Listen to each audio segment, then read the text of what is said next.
Halo? Halo?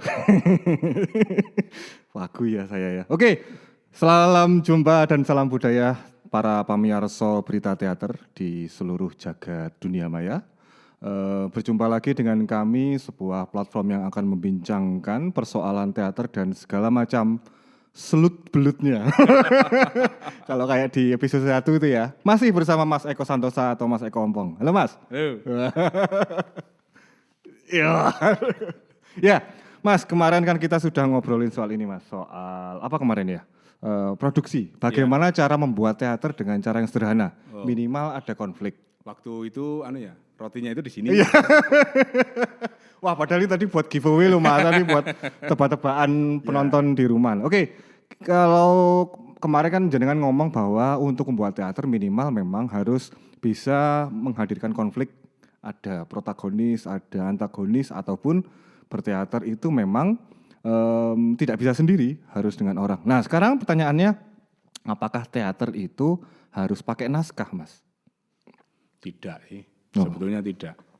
Jadi kalau kita bicara teater itu kan yang berkembang sampai saat ini juga di sekolah-sekolah itu kan ada dua, teater improvisasi dan teater berbasis naskah. Artinya kan tidak harus pakai naskah kalau ada teater improvisasi. Cuma umumnya orang beranggapan kalau teater tidak berbasis naskah itu sulit diajarkan. Akan lebih mudah jika menggunakan naskah. Apakah dengan menggunakan naskah kemudian akan mudah? Orang akan bilang iya, tapi menurut saya justru tidak. Karena di sini akan menempatkan guru atau pengajar atau pelatih sebagai mandor.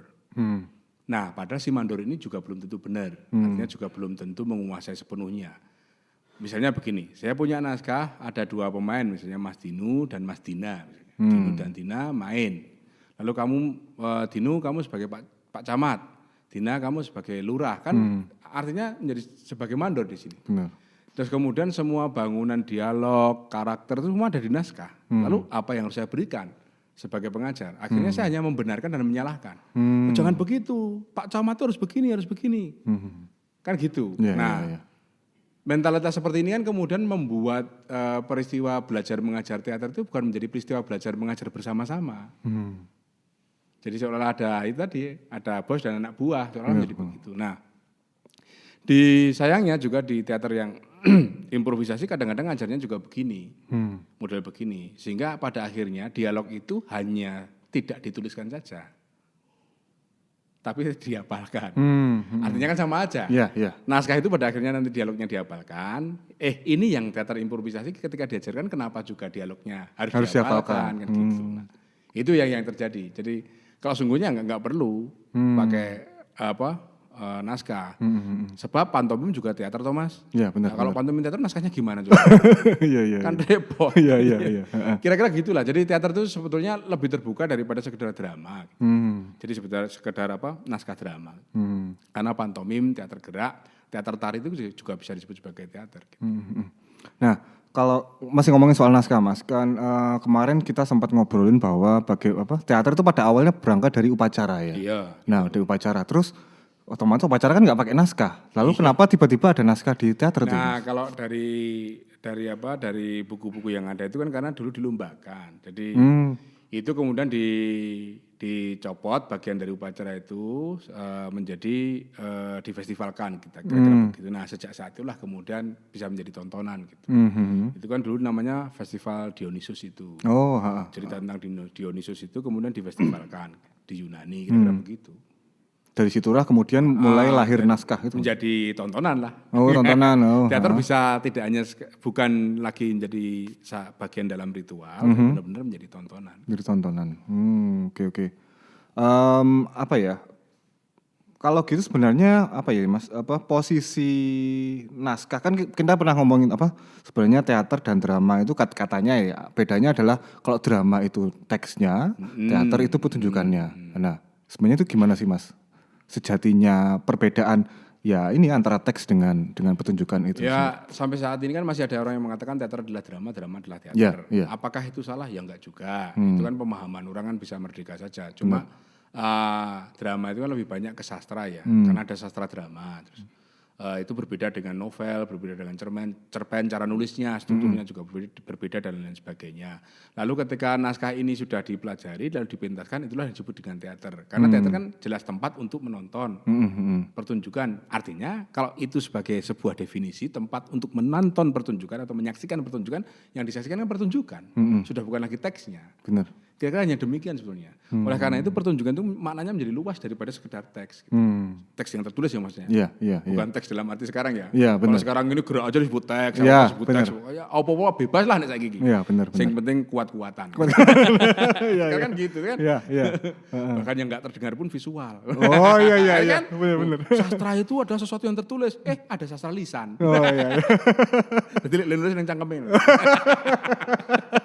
Jadi artinya kan pemahaman itu seperti yang saya sampaikan kemarin, pemahaman itu hanya perlu kesepakatan Benar, dan lain sebagainya. Jadi ya kita perlu membijaksanai lah istilah-istilah ini. Tapi dengan memahami kira-kira drama itu begini, teks itu berasal dari sastra, lalu kemudian pertunjukan disebut teater sudah cukup menurut saya.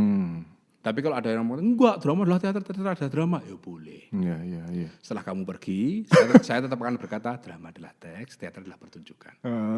Santai aja Mas. Enggak usah tegang, enggak usah ada konflik. Nanti jadi cerita. Benar. Wah, baik lagi konflik ini Mas. Konflik. Oke, nah ini Mas, saya kemudian jadi kepikiran gini, pembelajaran teater di sekolah-sekolah itu ada yang memang dia itu masuk dalam ini biasanya pelajaran bahasa Indonesia ya, kajian drama. Tapi juga ada yang ekstrakurikuler. Betul. Nah, terus sebenarnya posisi teater yang seperti itu apa sih sebenarnya bedanya Mas antara teater yang ekstrakurikuler dengan yang intrakurikuler ya istilahnya ya. Nah, itu kan mungkin yang membedakan apakah juga naskah, padahal dua-duanya mungkin bisa jadi juga naskah. Pakai naskah itu pasti saya yakin. Itu gimana Mas? Kalau Karena menurut tanpa jenengan? naskah nggak bisa ngajarin. Oh iya. Jadi problematikanya bukan problematika yang diajarin, tapi yang ngajarin. Oh, yang ngajarin. Yang ngajarin itu tanpa naskah umumnya pada nggak bisa. Terus gimana nanti? Mereka kan bingung kalau pakai improvisasi tanpa naskah nanti durasinya bagaimana? Dan banyak banyak pertanyaan tentang itu. Dan saya di lapangan juga menghadapi pertanyaan seperti itu.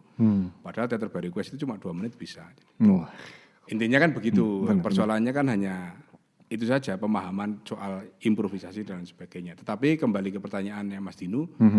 Ini kita harus runut Mas, ini rada serius iki. Enggak bisa. Gojek berarti dari tadi ini Mas. Serius ning ngomong orang guyu jadi gini Mas. Iya. Ini serius. Oke, gimana Mas? Kalau merunut teater di sekolah itu kan kita harus kembali ke masa sekolah kita dulu ya. Di masa sekolah kita dulu itu belum ada kurikulum teater. Sehingga teater itu masuk di dalam pelajaran bahasa Indonesia, subsastra, drama. Benar. Di sastra kan banyak, waktu itu ada gurindam, ada pantun, kan banyak kan. Nah, terus salah satunya adalah drama. Praktek drama di kelas ini umumnya adalah mainkan di depan kelas, benar kan? Benar. Itu hanya berisi beberapa dialog, kita disuruh mainkan di depan kelas. Itu sekedar untuk memahamkan bahwa teks drama itu berbeda dengan teks cerpen. Teks cerpen itu tidak perlu dilakukan Mas, cukup diimajinasikan. Yeah.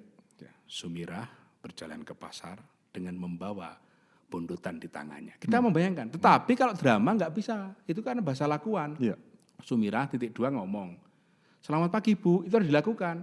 Karena selamat pagi Bu di teks dengan diucapkan itu berbeda.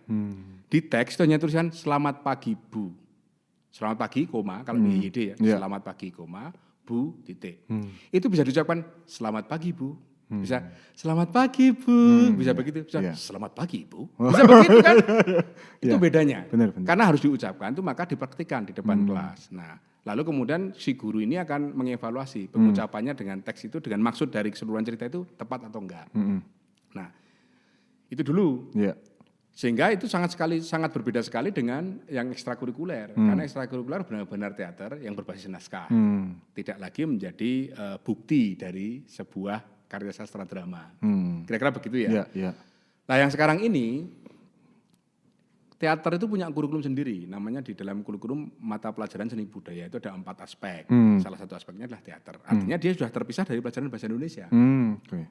Gitu. Itu semua ya Mas? Semua jurusan? Maksudku tidak hanya SMK saja? Enggak, itu yang umum. Yang SD, SMP, SMA, SMK non-kejuruan itu belajar seni budaya, di dalamnya ada teater. Nah, sayangnya di dalam pengalaman saya itu cara ngajarnya itu sama gitu loh antara intrakurikuler dan ekstrakurikuler. Sama-sama berbasis naskah, sama-sama mengajarkan skill. Padahal sesungguhnya secara sifatnya itu berbeda. Perbedaannya di mana? Saya jawab sekarang ya. Wah. Saya harus janji serius tuh mau. Oh iya. Neng rada oleh guyu. Saya jawab sekarang ya. Piye Mas? Kalau di intrakurikuler di kelas yang pagi itu, yang apa jadwal biasa itu kan misalnya satu kelas ada 25 siswa. Kan 25 siswa itu kan diajari teater semua. Dan belum tentu semua berbakat, semua senang, semua semangat untuk belajar teater. Semua minat. Nah, semua minat. Kalau yang di ekstrakurikuler berdasar bakat dan minat. Ada penelusuran bakat dan minat sehingga siswa yang mengikuti ekstrakurikuler adalah siswa-siswa yang memang benar-benar berminat teater. Ya. Sehingga dari kelas 25 orang tadi mungkin yang ikut ekstrakurikuler hanya 5 orang.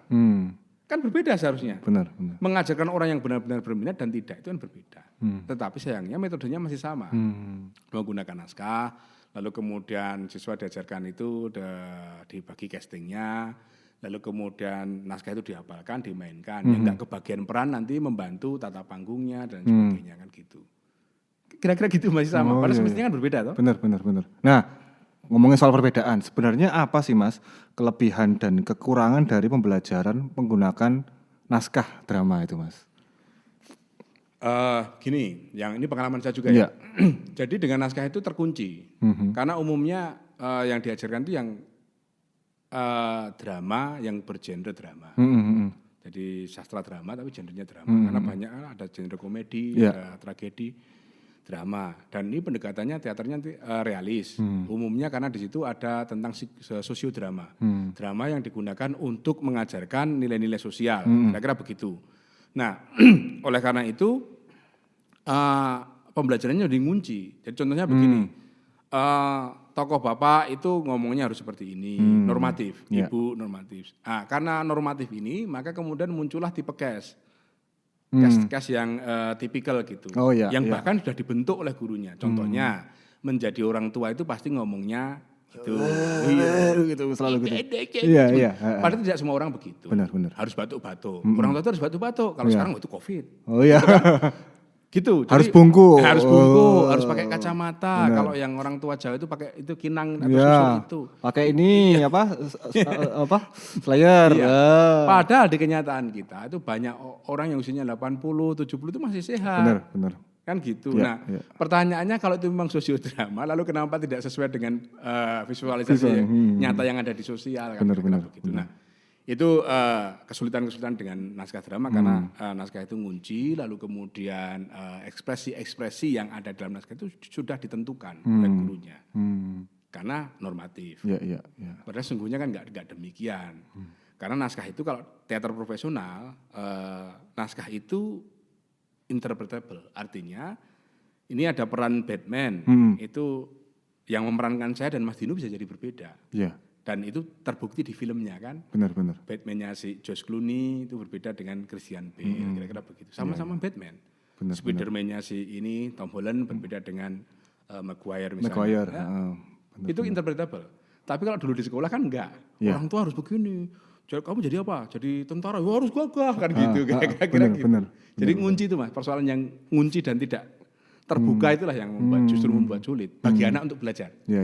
Nah, kalau memang itu soal mengunci, sebenarnya seberapa jauh sih Mas sebuah naskah itu bisa diadaptasi dan dikembangkan? Kan aku pernah dengar ada beberapa penulis naskah yang aku bikin kayak gini ini tak perhitungkan ya, komanya dan sebagainya. Tapi ada juga yang ini cuma buat pancingan. Ini monggo mau diterjemahkan. Itu kalau menurut jenengan gimana Mas? Nah, itu mesti disikapi secara profesional Mas. Tidak bisa tidak dan harus berbasis hukum. Maksudnya begini. Jadi kalau secara profesional itu pasti ada nanti kaitannya dengan dan berbasis hukum itu kaitannya ada dengan apa itu haki ya. Nah kan. Jadi kalau saya membuat naskah dan saya tidak mau seorang pun mengubah saya, ya itu harus dicatatkan. Kan begitu. Terus kemudian di situ tertulis dengan tebal mengubah, menggunakan atau apapun harus seizin penulis. Jika tidak, rapopo misalnya. Harus. Kira-kira begitu. Nah, persoalannya kan kadang-kadang dalam tanda kutip hal-hal yang semacam ini kelengkapan profesional seperti ini kadang-kadang nggak kita pahami dengan baik dan benar. Terus kadang-kadang ya kita kadang-kadang muncul egonya. Kamu buat naskah seperti ini, nah, gimana kamu buat naskah seperti ini nggak diubah orang lain sementara naskahmu itu tersebar kemana-mana dengan bebas. Kamu nggak ada pengawasan di situ. Gitu. Terus kemudian ada orang yang buat naskah tadi, silakan saja ini pancingan. Ya boleh saja. Ini sikap profesional seseorang seperti ini. Tapi kalau hukum mengadaptasi di pendidikannya, Anda boleh mengadaptasi, Anda boleh mengedit misalnya, mengambil yang sebagian. Tapi tolong dituliskan sumber aslinya. Ini kan sama seperti penelitian, Thomas. Benar. Kita mengkuotasi pendapatnya orang ya harus ditulis. Pendapat itu kita kuotasi dari buku apa, dari jurnal apa, gitu, atau wawancara langsung atau apa. Kita tulis. Di kita itu kadang-kadang nggak tertulis, sehingga ketika naskah itu sudah diadaptasi, itu kita nggak tahu ini naskah ini aslinya seperti apa, diterjemahkan pertama kali oleh siapa, itu nggak runtut gitu. Di dalam pendidikan itu tidak diperkenankan seperti itu. Jadi kalau saya misalnya mengambil naskahnya W.S. Rindra, lalu saya adaptasi untuk kepentingan kelas saya tulis. Naskah ini karya W.S. Rindra diadaptasi oleh Eko Santoso untuk kepentingan pertunjukan di kelas pada saat ujian semester 2, misalnya begitu. Kalau itu kan nanti Mas Dinu mendapat naskah itu dari saya kan jelas. Benar. Oh, naskah aslinya dari W.S. Rindra ini, kan gitu. Lalu Anda bisa melacak. Nah, yang terjadi sekarang kan nggak gitu. Jadi pokoknya diadaptasi sebebas-bebasnya saja tanpa menuliskan sumber aslinya. Itu yang membuat penulis tadi marah. Menurut saya begitu. Jadi sopan santun itu penting. Oke. Jadi teater itu harus berbasis pada kejujuran. Jadi kalau ada orang yang nggak jujur, bukan orang teater itu. Asik. Hanya ngaku-ngaku. Hati-hati loh. Ngeri itu. Nah, ini ngomongin soal kejujuran dan teater ini, Mas. Sepertinya bakal lebih menarik lagi kalau kita ngomongin kejujuran dan teater. Sudah bagus, menarik ini loh. Sudah ditandai sama Mas Yudi. Menarik itu ya berarti? Menarik itu. Menarik itu. Kayaknya setiap kali mau habis selalu ada kata menarik ini, Mas. Mulutnya harus di-closing ini. Mulutnya harus di-closing. Oke. Ya. Sekali lagi terima kasih Mas Eko atas ilmu yang sudah dibagikan. Memang ngobrolin soal teater tidak akan ada habisnya karena teater itu adalah kehidupan itu sendiri. Ndaki-ndakinya kayak gitu. Oke, pemirsa di rumah terima kasih atas segala perhatiannya. Semoga obrolan kali ini bermanfaat.